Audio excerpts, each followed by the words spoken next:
Well, the license of a Chester daycare still in limbo tonight after a toddler wandered off from Fortress of God International. 8 News began digging into this situation in February. Investigator Roland Wilson sitting down with the daycare owner in March. And Roland, you're now learning the state is investigating new details? Regina, that's right. When I sat down with owner Monique Ed, she told me that she had no plans to close her doors despite repeated violations when we visited the daycare. Last week, we noticed new signage showing the daycare title Serenity Faith Academy. Now left with questions about the sudden switch, we asked the Virginia Department of Education, who tells me they are actively investigating. Same location, different name, and an investigation underway. A sign outside this Chester daycare, previously reading Fortress of God International, now says Serenity Faith Academy.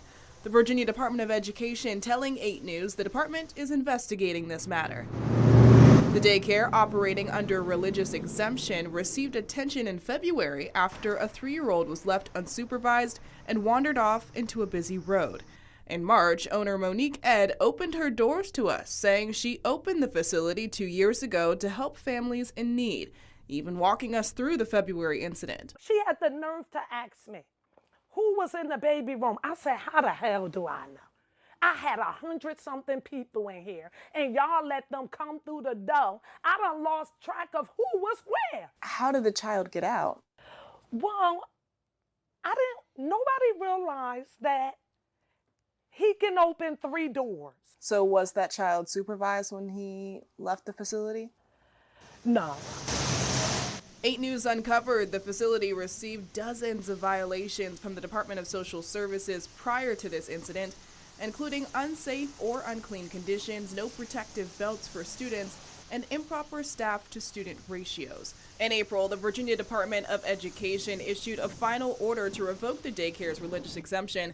Days later, inspectors conducted an unannounced visit, finding 8 additional violations. VDOE tells me the facility has appealed their decision. When I asked the owner about these changes, Ed told me in part, "I no longer want to deal with you, and I pray that you're not on my property."